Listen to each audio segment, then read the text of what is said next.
DW Africa Link. I want to make more money, eat healthier, exercise regularly, and finish 12 books before the year ends. Sound familiar? Well, these are my New Year's resolutions, similar to the promises many of us make each January. But here's the catch. Research on behavior change shows most people abandon their resolutions within weeks.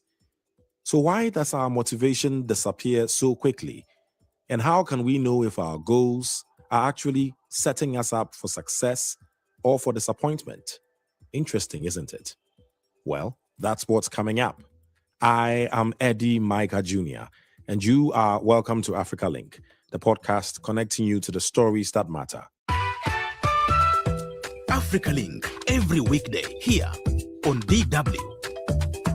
A New Year's resolution is a promise to change something about how we live, whether it's picking up a new skill, getting better with money, or focusing on health.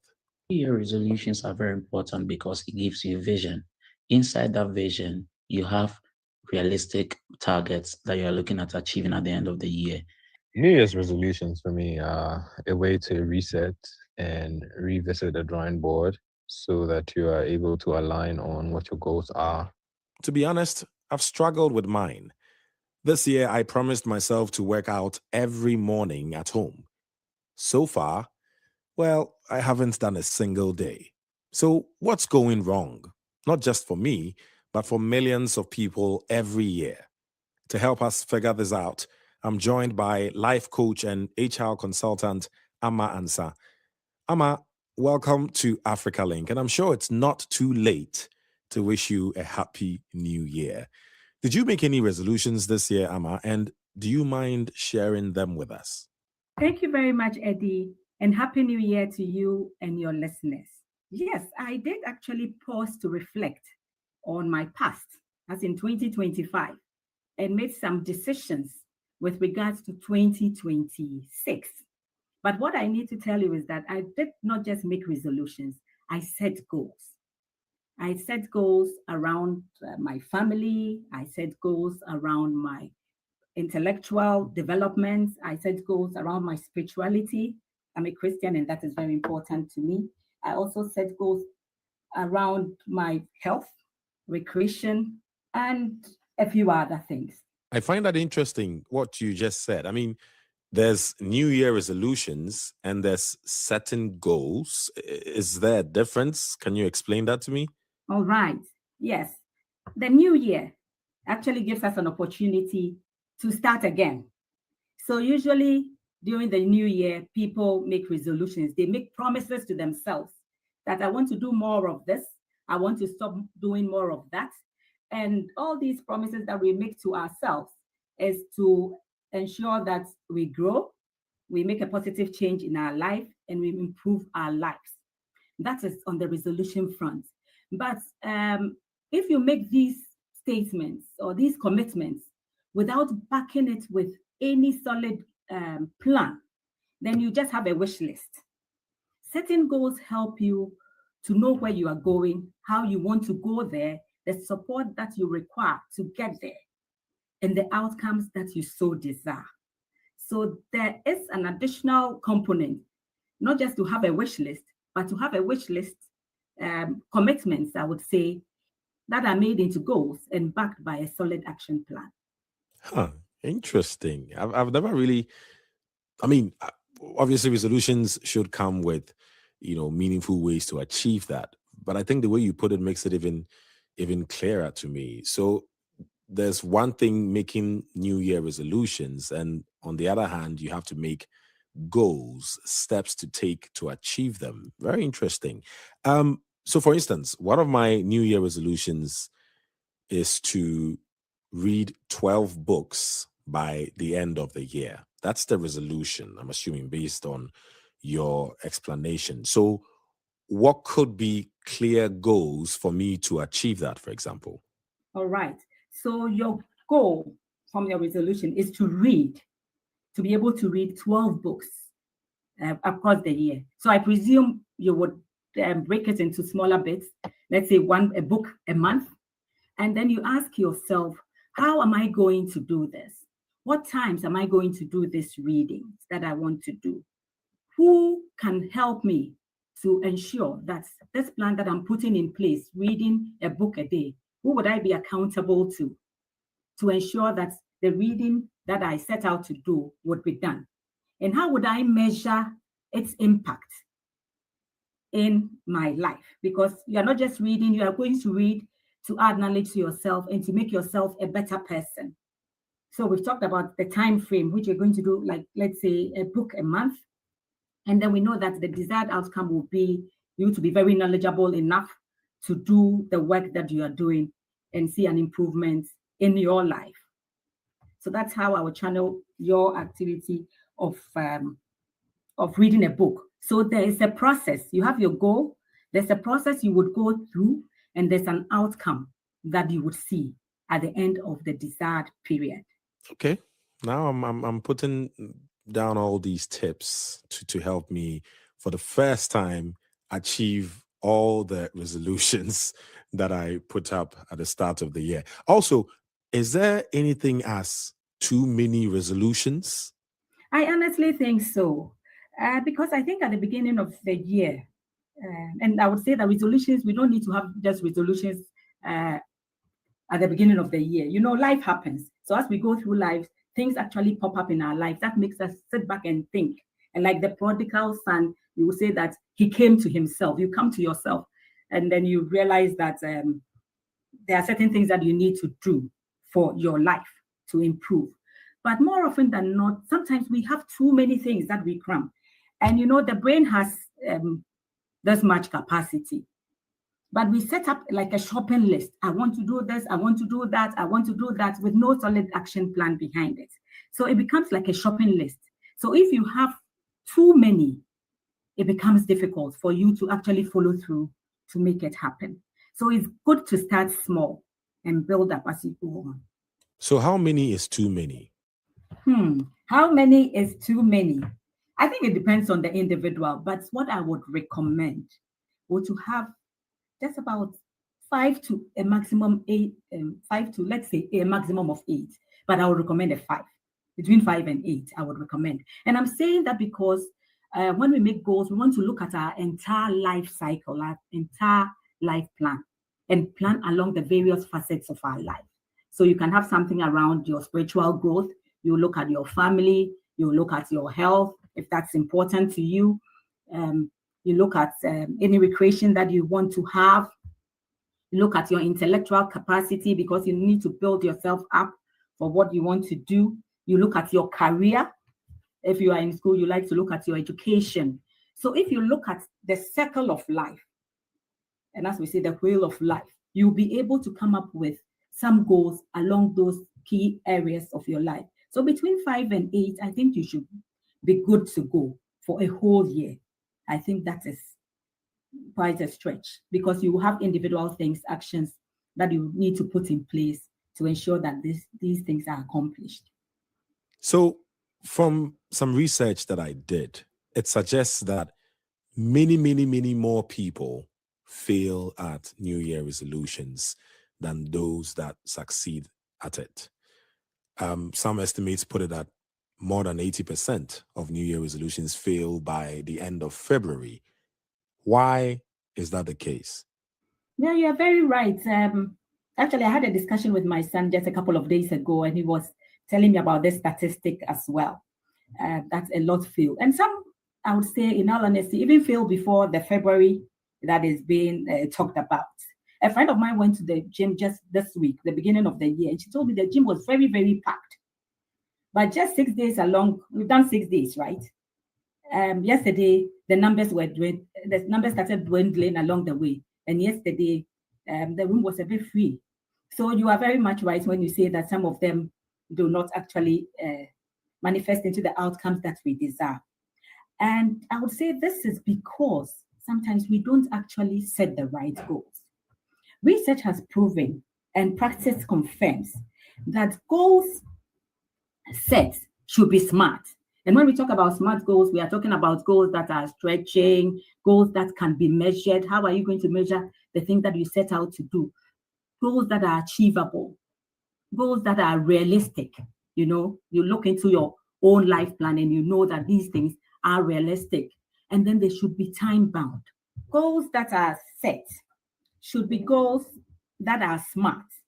And research has proven over the period, and practice confirms it, that goals that are set in the smart way. Oh, I see. So you're talking about the concept of smart goals. I saw that when I was preparing for this discussion. What exactly are SMART goals? I'm assuming every letter of SMART means something. Can you break that down for us? All right. When we talk about SMART goals, SMART is an acronym, and S in SMART represents stretching. The goals that we set must be stretching, things that would actually stretch us, not the regular things that we do.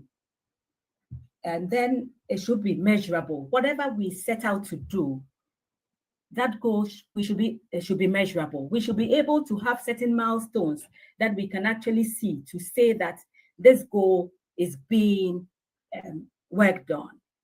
And then it has to be achievable. So we need to set goals that are achievable, that are attainable, not things that are way out of our control. Yes, some of the goals we'll set will need people to help us to realize those goals, but we know that we can get the necessary support, not goals that are unrealistic. So the R represents realistic, and then T is time bound. Whatever goal that we have should be situated within a time frame. So if it's like we're saying a New Year resolution, then we are looking at a 12-month period, that within the 12 months we'll be able to do this. But even within those 12 months, the individual goals that you set, they will definitely have a timeline. You want to read 12 books in the year. So it means every month, you know that you would read a book. You want to exercise every, let's say maybe 2 or 3 times within the week. So it should be set within a time frame. So SMART means something stretching, measurable, achievable, realistic, and time-bound. And we don't just set these goals in a smart way and then leave them to hang. It's important that these goals that we set from our New Year resolutions, we review them from time to time so that we know that we are on course in terms of what we are doing.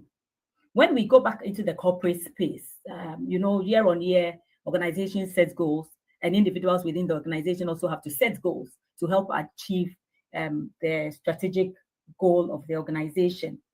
However, within that space, it's structured, and that is what we need to do even for our personal goals. It has to be structured. And within that space, too, you have somebody that would be actually giving you feedback over the period. That's your line manager. So you need, for the personal front, you need to have an accountability partner that would help you be able to speak to you about your goals and how you are working towards them.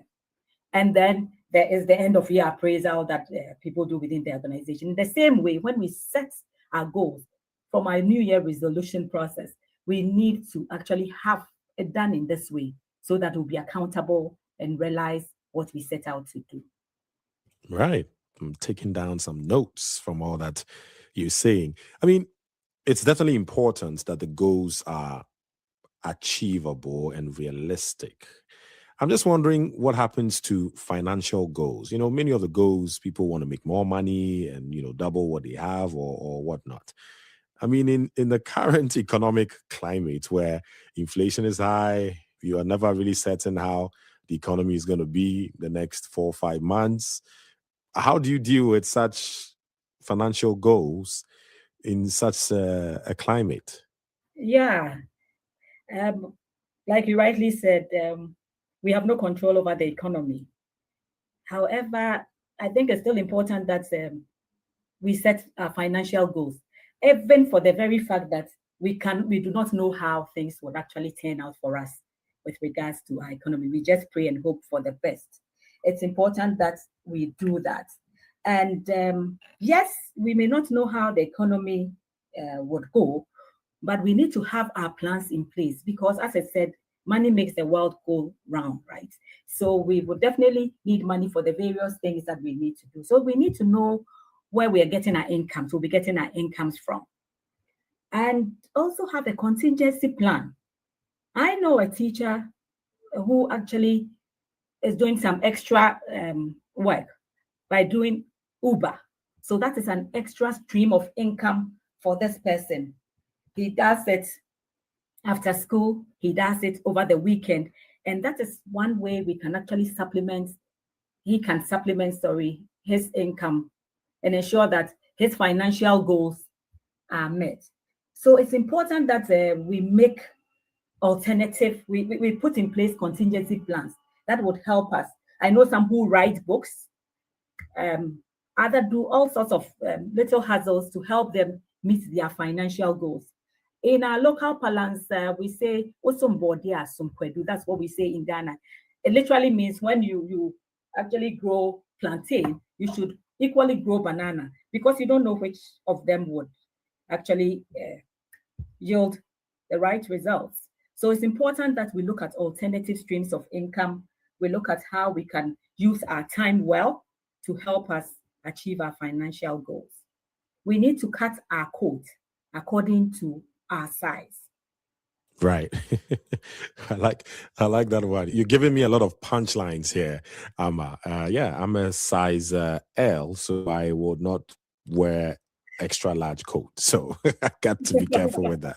But also, one thing I've been thinking about, because we're talking about these individual goals that people make, but I'm also thinking how effective it is, or it could or could not be, when people make goals together as a unit. Like, 2-3 people come together and say, this is what we want to achieve. And maybe that probably creates a situation where we all serve as our brother's keeper, so to speak, so that we all motivate each other to achieve the goals. Is that a good way to also look at New Year's resolutions?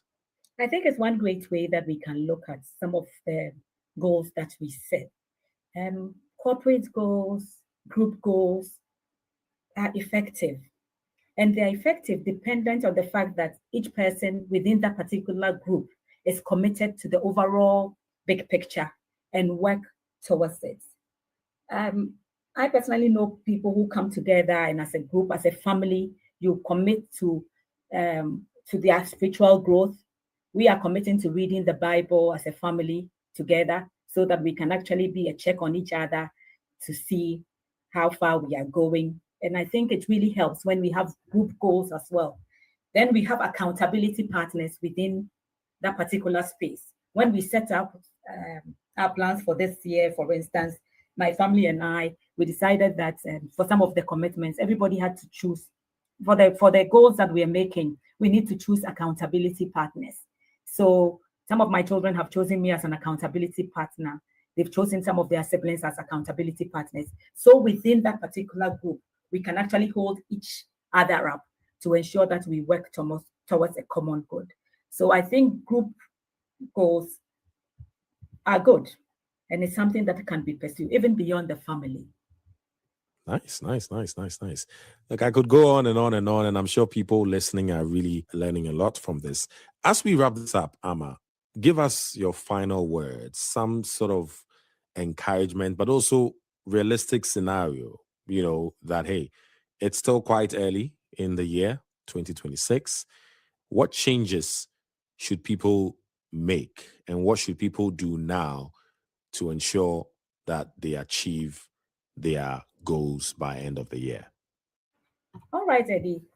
I would say that it's important to set goals because we need to know where we are going, how we want to get there, who we need to support us to get there, and also to come up to get the right outcomes.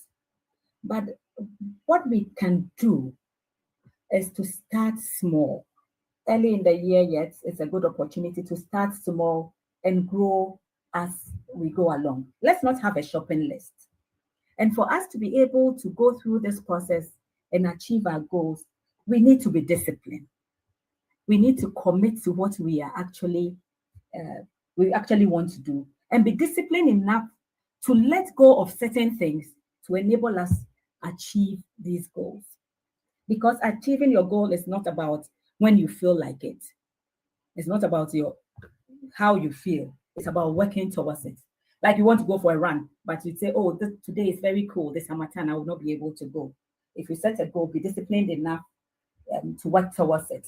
And then there's the need for each and every one who sets a goal to have an accountability partner, somebody who can speak to you, somebody who speaks through to power, give you the adequate feedback that you need to be able to do this.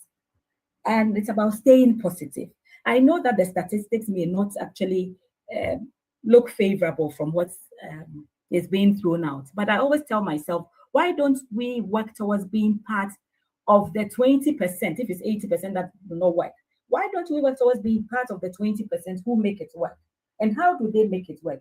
They are disciplined, they are positive minded.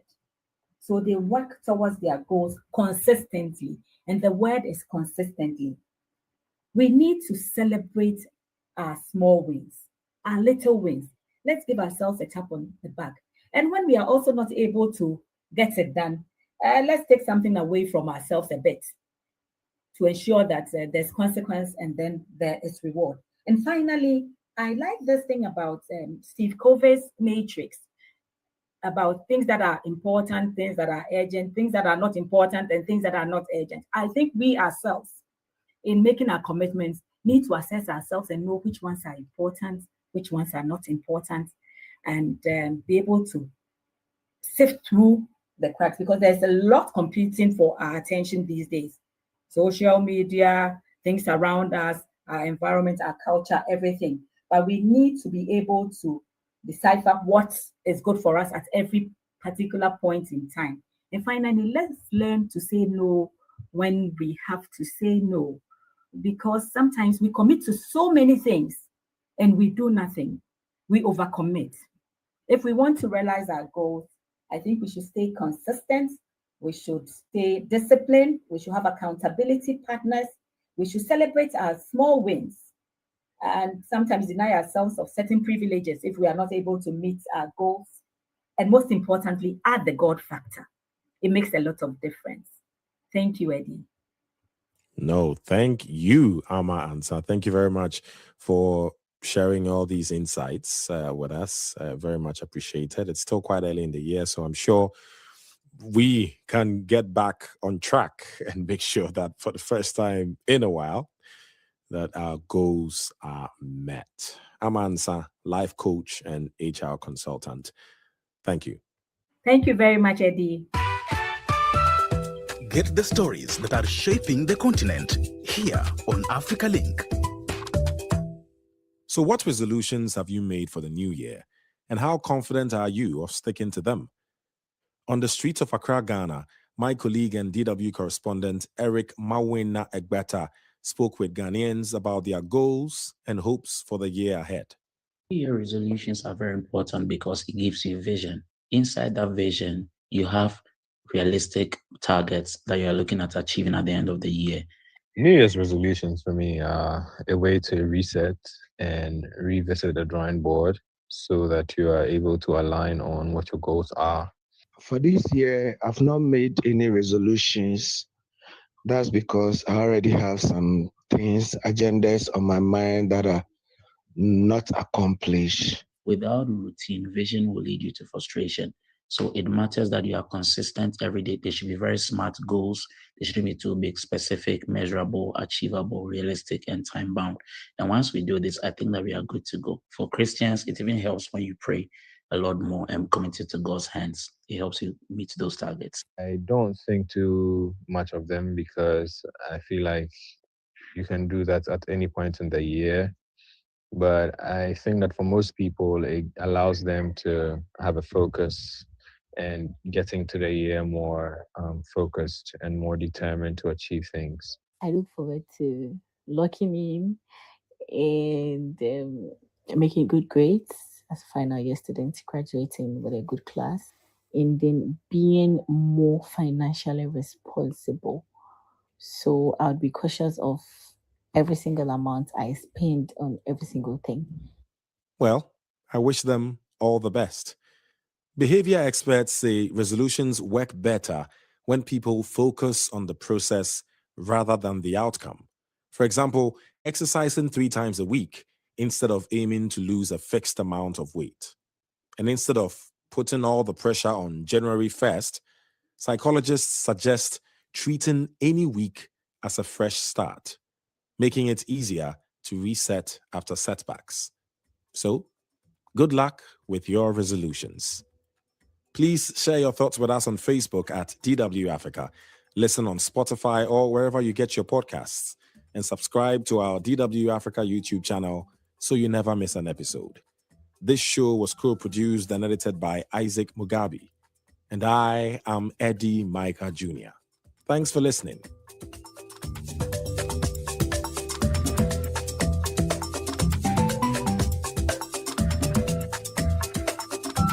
DW, made for minds.